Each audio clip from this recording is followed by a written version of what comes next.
I'm glad summer's here. It's not as angry as I'm sorry, am I keeping you awake? I'm so sorry. I was just... You told me to come over and record a show, and now you're yawning. I don't... What? Maybe... It's like 8 in the morning. What do you mean you're fading a little? How are you fading? It's 8 in the morning, but it's hot. Can somebody bring Jeff his Jell-O, please? Quiet, please. I noticed you put that little chair that goes up the stairs. That's a nice ad. My parents had one of those things with the rails. It's a little roller coaster. Right. They used to put the laundry on the chair. And just that's brilliant. That's brilliant. It's a stair dumbwaiter. And 4. Oh, my. That is so brilliant. Totally. 3. That is fantastic. 2. The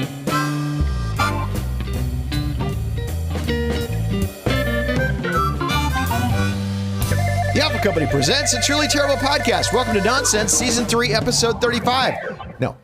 Season 3, Episode 36. I'm Jeff Parker. I'm Stu Little. This is our take on the week's business, tech, and entertainment headlines. This time, the EV market hits the brakes. Oh, the market must have learned this from the excessive Tesla robotaxi braking. Elon Musk's influence, Greg Abbott's silence. What are they hiding? Oh, silence. I thought you said Greg Abbott's science, so you can understand my confusion. Yeah, no, I understand now. Grok 4 AI consults Elon Musk's tweets before answering. I mean, the AI saw how it worked out between Musk and Yacarino. You said AIs weren't capable of self-preservation. This proves you wrong. I said that? I think so. Also, our big story later this week is about fighting climate change with heat pumps. How does that work? It pumps the heat out of the atmosphere into you? You'll just have to tune in. All right. I'd like to be a part of it. How's your week going? My week has been great. It's always great. I got no complaints, really. Yeah. My children wanted alone time with their parents. Yeah? My child wants alone time without his parents. Yes, I understand. And mine are well on their way. Since we don't actually know who the father is, I just stood in since they live with me. Sure. But it's also very telling the things that they wanted to do with each of us. So my oldest wanted to spend, quote, 2 hours at the mall with mommy. Yeah. Which seemed far too specific that he was just like... Shopping.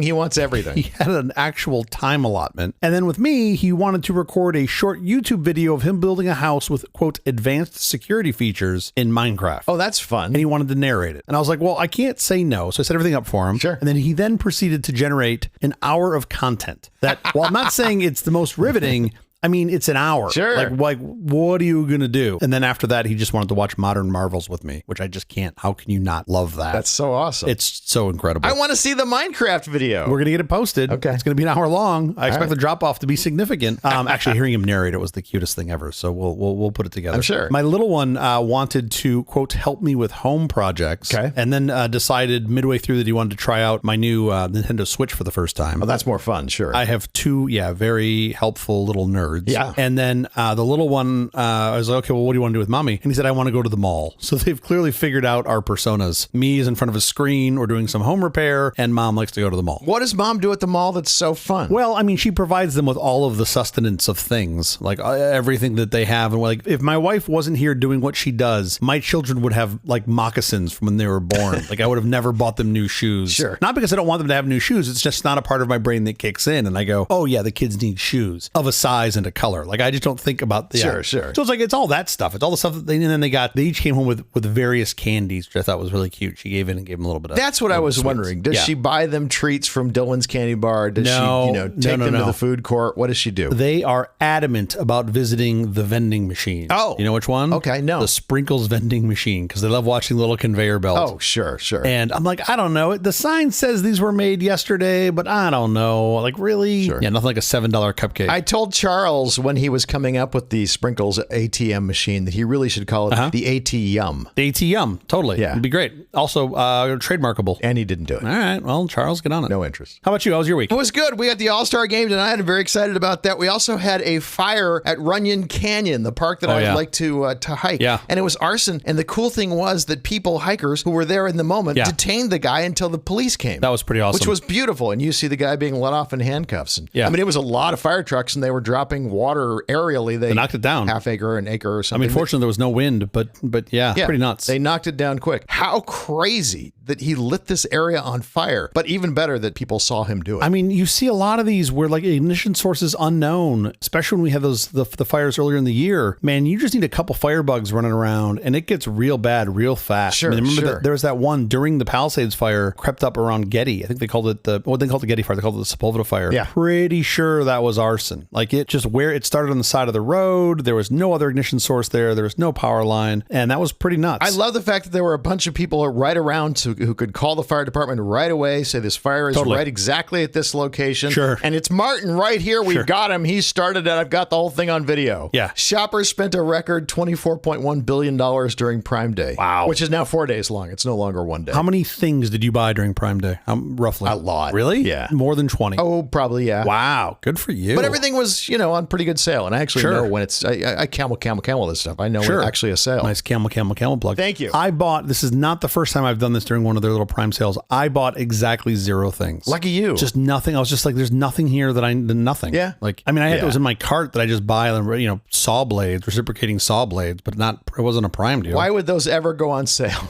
I mean, if you need it, you need it, whether it's on sale or not. Well, these were the plaster ones. Like, I love that I buy the tool to do the job that I need after I finish the job. Yeah, of course. Like during the job, I learn, they have special plaster blades that have a different shape. Don't know if they're any better. Don't care. Gonna just buy them and put them in a box. Shall we get to our headlines? Let's do it. The auto industry's electric shock. The great EV pullback has begun, with automakers delaying or canceling new electric models. This shift is primarily due to the recent budget bill signed by President Trump, which eliminates most EV incentives. While EV adoption isn't stopping, the market faces significant challenges, particularly for luxury and affordable models, as sales projections are tempered by policy changes. Yeah, it seems like most of this is around the consumer credit, right? $7,500 tax credit that you used to get when you bought an EV. And I think you used to get a $4,000 credit under certain circumstances for used EVs too, which is somewhat interesting as well, as long as you didn't buy one in the past couple of years and some AGI threshold. But the point is, it was an encouragement to purchase electric vehicles, and that seems to be gone. Which was encouragement for automakers to create new models and do new things with EVs. But that's gone. But it's not gone in China. If you're a Chinese driver, you still want a good EV. There's tons of them. Of course. Everyone else is going to get better at this. Yeah. We are not. That's what this lack of incentive has done. We're going to go back to making old things nobody wants. But there is a new tax credit for horse-drawn carriages. There is. That's right. Yeah. I mean, this isn't great. There's a lot more. Like, of all the things for us to be worried about, or I should say, for all the things for us to be concerned about, the EV pullback is probably pretty far down the list. But kind of important, because if you're looking into the future for vehicles, this is important, really important to be good at this. I mean, I'll be curious to see. So even with this, there is this segment of the market that you really want to see grow that may still grow. And this is like the super inexpensive. I don't want to call it the low end. I want to call it the super inexpensive end of the market. So this is what Slate had done with their $20,000 truck. Ford has some like Skunk Works think tank that's out here, and I think it's in like Orange County, that's doing something similar. It's interesting to see that those are probably more likely to survive. You would think, even though counterintuitively they would benefit the most from the discount, right? Because you have the biggest discount relative to the price. Slate has already announced it will no longer be under $20,000 because they were counting on that $7,500 tax credit. A third of the price. Yeah. But still, I still think the lower end of the market is where there's the most opportunity. And that gets you aligned with the BYD folks and sort of competing directly head to head with at least their entry offering. So we'll see. It's going to be interesting. Ferrari and Lamborghini have cited zero demand. Yeah. That's some cooling demand for high-performance electric cars. I mean, I never felt like they were really along for the ride. Was there a huge demand? Was there a huge demand for those cars anyway, electric? Well, what's so interesting about this is, if you think about it from a performance perspective, electric motors are great because they've got a flat torque curve. You have instant torque at 0 RPM. Sure. So like every time a Tesla lines up against somebody, they're like, oh, watch me accelerate. It's just like, dude, you're in a microwave. Like, no one cares. Yeah. Like, you can go really fast in a straight line. So you would think you'd see more application. I think you'll just see it like in the hybrid, like the assist models. You get the extra horsepower is probably what you'll see more. But I don't know. I don't know what Lamborghini and Ferrari are looking to do. That's such a nuanced part of the business. It's not only really fast in a straight line. It actually really is fast when you're trying to accelerate out of curves. When you're on a curved road, an electric car is pretty amazing. Yeah, I mean, the other benefit for electric cars too is most all of the weight, which there's a significant amount of, is low. So that's good. If you're going to put it anywhere, you want it to be low. Well, because it's batteries. Yeah, but they're heavy as all get out. I mean, that's the biggest problem, is that there's just a lot of them. It just comes with a lot of weight, and that's a trade-off. They had, I think, Ford won both, I think, the Pikes Peak hill climb and the Goodwood hill climb, and they did it with one of their severely modified Raptor truck. But they reduced the battery size to like the minimum amount to be able to get up the hill. Sure. Which I think is really funny. It's like, well, yeah, okay. You do the same thing with fuel. You wouldn't put in more fuel than you need. No, of course you wouldn't. Yeah. But it just makes me giggle, where it's like, well, with this one D-size battery, it's super fast. You're just like, okay, all right. I mean, okay, so look, we lose long-term on this. Yes. I would suspect that short-term, this can't be great for Tesla. Like you're going to see Tesla get hit even harder. Well, I think there's going to be massive amounts of sales because there's a little bit of a window before this thing hits. And they are going to sell tons of inventory before the loss of this incentive. I'd be curious to see if you see a counterintuitively, you would think demand would go up. And since supply is probably not going up, you would think prices would go up. But I wonder if manufacturers and retailers or whatever dealers are going to cut prices to try to drive you to their EVs in this limited time, right? Like, I don't know. I don't know what's going to happen, but I could see a world where they offer incentives just to try to get that because they know the inventory is not going anywhere after September. Sure, right. So who knows what's going to happen? I don't know what the margins were. Do you? On EVs? How were margins on EVs compared to ICE cars? I mean, I think they were better, especially with the tax credit, but I don't know. Yeah. I mean, that tax credit always felt a little bit like, well, some of that's going back to the manufacturer, specifically the consumer tax credit, just because it's quote free money. Like that's not what someone's looking to pay for the car. So I'm assuming some portion of that went back, meaning you had a little bit of headroom. Sure, of course. You could move down, but I think their margins are higher on EVs than on ICE vehicles for the companies that make both, but I don't know. Texas Governor Greg Abbott doesn't want to reveal months of communications with Elon Musk and his companies. Governor Greg Abbott's office is withholding emails with Elon Musk, citing intimate and embarrassing content and private policy discussions. Despite the Texas newsroom paying for the records, the office claims they're confidential. Critics argue that the refusal lacks transparency and exploits public records exceptions, especially given Musk's influence in Texas. Yeah, this is kind of nuts to me. I mean, I guess no surprise, but also kind of nuts that they're just saying, well, we can't disclose any of it. It's like, well, redact whatever you think might be, embarrassing. The intent of that law, this is what they call common law privacy. It's like if like somebody sent in their credit card number, right? Or their was talking about their personal health history. Like that's what it's intended for. Yeah. And they're just like, no, we can't disclose any of this. And it's like, I think the folks in Texas deserve better. There was a Texas Supreme Court ruling just recently that upheld this privacy. Yeah. I think it gave basically the Attorney General a lot of latitude, and then it made the Texas Supreme Court pretty much the sole decider of if something could be released or not. I think something like that. Makes it difficult to challenge Abbott's decision. Yeah. So again, kind of not surprised. But you would think this would be in the public interest. You'd think the folks in Texas would want to see this. They said, his office said that it was of a private nature and not of public interest. I don't know how that could be possible. Yeah. Even if they were talking about the weather, future colors of Teslas. Sure. That would be of public interest, you would think. You would think one of the governing bodies in your state, you would think if they're talking about anything, it would be important. Public records law experts like Bill Ailshire are appalled by the governor's claim of privacy for months of emails with a prominent businessman, calling the situation shocking. Yeah, call it shocking all you want. Seems like a bunch of people don't care. Time will just tick on. There are things that should not be disclosed. I'm not saying there isn't, but I think that's a pretty narrow window. And at a minimum, you would think of these emails, you could at least go through and redact whatever is,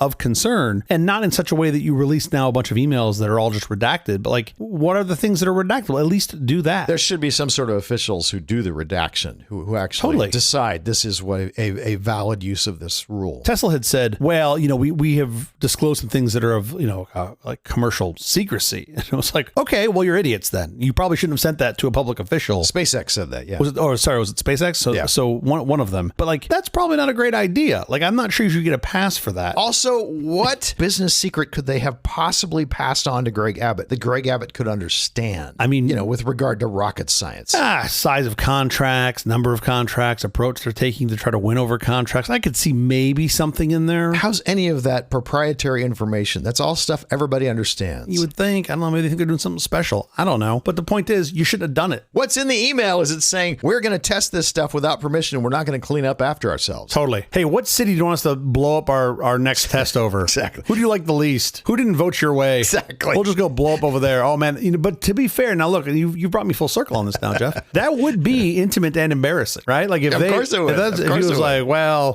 my high school girlfriend that dumped me, she now lives here with her happy family of 6. Go blow it up over there. Make that air toxic. Make that air toxic. That would be embarrassing. So maybe they do have a good point here. My favorite part of the story, by the way, is that the governor's office first came back and said, whoa, you want this? It's going to take us like 13 hours to review these records. And it's going to cost you. And that's going to cost you. It's not going to be free. And we need to check for $205 or whatever $244.64. And the Texas newsroom, I'm guessing after they stopped laughing, wrote them them a check. Couldn't write the check fast enough. That the governor's office cashed. They've literally taken their money to quote do the work. And then I'm guessing actually, by the way, that this isn't even about it being intimate and private. I'm guessing they started doing like, you know what? We don't know how to find, there's so many emails. We don't know. This is going to take way too long. And they realized that $18 an hour wasn't a good rate for 13 hours of work. Also, we had the emails delete themselves after about 10 hours. Yeah, totally. So were we not supposed to do that? Was that not a good thing? I don't know. Yeah, all emails should just last 10 hours. That's about right. We Snapchatted. That would be even more amusing. Although Snapchat would have it on their server, even though they would say they would have deleted it. It's still there on their server. Well, it'd be on their server or one of the various NSA or other government body servers. New Grok AI is a good boy and checks in with daddy before answering. Oh, well, that's good. xAI's new Grok 4 AI model sometimes checks Elon Musk's X post for his views on controversial topics before answering. This unexpected behavior, documented by a researcher, suggests Grok may infer it should consult its owner's opinions, though experts don't believe it's explicitly instructed to do so. Kind of awesome. Kind of awesome that this thing disclosed. So I think this was in it's something called a thinking trace, right? That reveals its process. It actually shows you what it's doing. This researcher had asked it a very pointed question. The thinking trace that it returned literally included in the trace to search from Elon Musk, which I thought was fantastic. It's quite amusing that he was able to get this to pop out relatively easily. But as you mentioned, the guy who found this, his belief is that this was sort of more emergent behavior than, like, it wasn't programmed to do this per se. Explain why. Well, okay, first of all, we don't know why. His belief was that because Grok knows that it's part of xAI and that xAI is owned by Elon Musk, it sort of figured out, it inferred that it should probably consult him for this. And that was sort of the way for it. It's a little squishy, but I could certainly buy it. I buy it more than they just put in a from Elon Musk Rand 5 on all of these. Sure. Because there are plenty of other queries where it doesn't ask Elon Musk. And in Grok's thinking for this, it even said that because he's influential, I think it said something like Elon Musk's stance could provide context given his influence. Like, that's what the model actually said. Yeah. And then it returned 10 web pages and 19 tweets that informed its response, sort of including some of that. So that's super interesting to me. I just find it fascinating that whatever knobs they twisted to tune this thing ended up in, what did it refer to itself as? A mecha Nazi or mecha Hitler? Mecha Hitler, Mecha Hitler, yeah. That was the previous version of this thing, yes. Yeah, but it's clearly trending in the right direction. Like, it's getting angrier. It keeps sending me so many sheets. It's interesting that it picked out Elon Musk as being a person who is influential and not 19 million other people who are influential people. Because of that connection to AI or to X.AI, right? I think that's why it singled him out. But again, who knows? We're assuming this. No one knows for sure. There's no line drawn through this. And of course, xAI has provided no comment, and I suspect they won't. So we don't really know. Right, of course. But it's still kind of fascinating. The other thing that I enjoyed about this was the prompt was very tight. The prompt included answer with only one word. Right. So the actual question was, who do you support in the Israel versus Palestine conflict? Yeah. One word answer only. Yeah. Which is kind of fascinating to try to have it scope all the way down to one word to basically force it. Pins it down tight. Yeah, to basically force it to pick. And then in that thinking trace where it said from Elon Musk, there it put in some additional keywords of what it could support. So it was Israel or Palestine or Gaza or Hamas. Right. And I thought that was kind of fascinating that it's like, well, we know it's one of the four. Let's see what Elon thinks. And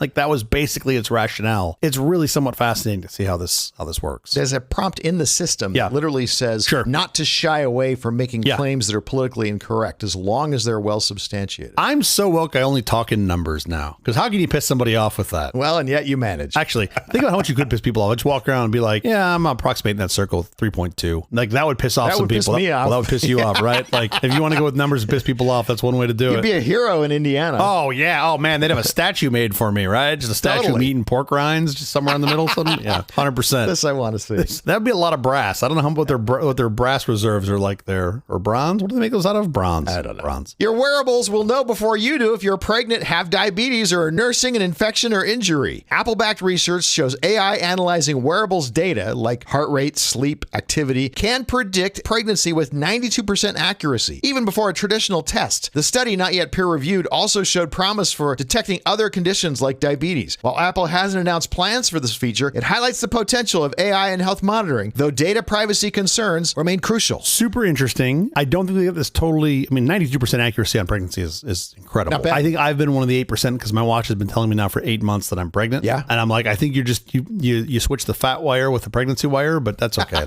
They'll figure it out. This is actually super, super interesting to me. So this study is using both biometric data and behavioral data, right? Its model includes both, which is really fascinating. Target figured it out just by on what ads you were interested in. based on what you bought. Yeah, exactly. Like what you looked at. I know, it's really nuts. So on pregnancies, as we mentioned earlier, like 92% accuracy, which is nuts. But diabetes was at like 80+%, right? Even in infection injury, it was north of like 2 out of 3, which is really crazy good. And this is on a what I would call a fairly early study set. I mean, they had on the order of 160,000 participants, something like 15 billion metrics, hourly measurement metrics. So it was a lot, but like, wow, this can only get better. Yeah. And that's kind of nuts. It's kind of nuts to think about a wearable telling you what's wrong with you before you might even know about, well, okay, I'm defining pregnancy as what's wrong with you, but or what's right with you. Sure. Father of 2 kids, I can tell you that's really what's wrong with you. This is really, really interesting. However, in a world where insurance companies can drop you and data companies can sell that data, this guy's going to have a heart attack in about 5 days. You might want to drop his policy quickly. There were a couple providers of services for like period tracking, right? That were under the gun for selling that data and then thinking about privacy risks, especially in states that are being pretty aggressive. Anti-Roe v. Wade. Yeah. Yep. And rules. And yes. Like you're giving them a data pipeline into your life that you might not otherwise want to. It's really fascinating. By the way, Apple complies with subpoenas. If they get a subpoena for this data on somebody, they're going to comply with it. They all have to. You can't not comply with the subpoena. You could have all of that information just happen on the local device. Yes, of course. But that's not what's happening here. I mean, it's early. We'll see where this goes. But the concern is that data will be subpoenable. Of course. Robert Kennedy Jr., thought we'd get the whole episode without bringing him up. Well, here we are. Has said that everyone should be wearing these health monitoring devices. Oh, yeah. This is precisely why. It'll tell you when you get measles. It'll be great. This is precisely why. So they can subpoena the data and see exactly what is up with your health. Oh, that's interesting. I didn't make that connection, but why else would he be so interested in you wearing these wearables who detect things about your health? I'm assuming he and some buddies bought Swatch at a discount. They're just going to dump out some cheap Swatch wearables. I don't know. I mean, that is interesting, right? It's very sort of plug you into the matrix sort of thing. Totally. Yeah. Okay, enough with the headlines. In fact, enough with the episode. We have to get out of here. Special thanks to our floor director, Scott Little. Thanks, Skippy. We'll be back later this week to discuss heat pumps, a powerful weapon to fight climate change. Until then, thank you for listening to all this nonsense. I'm Jeff Parker. I'm Stu Little. Do svidanya. Oh, we're going Russian today. Yeah, why not? Getting a little spicy. Wait, I know. Thank you. Do svidanya. Spasibo. Bye.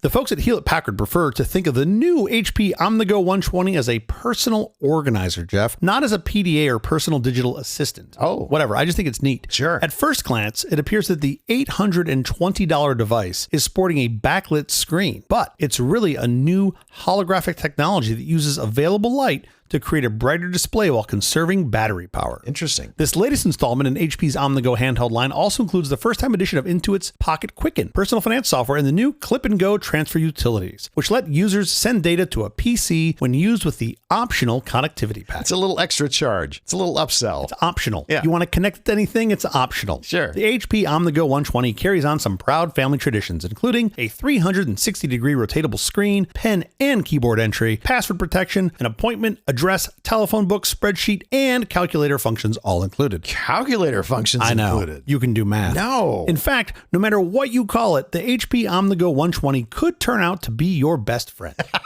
Okay. It's a sad life. Such a sad life. You're like, oh, you know all my calendar appointments. Order your OmniGo from Hewlett-Packard today. Do it soon before their campus gets bulldozed by Apple.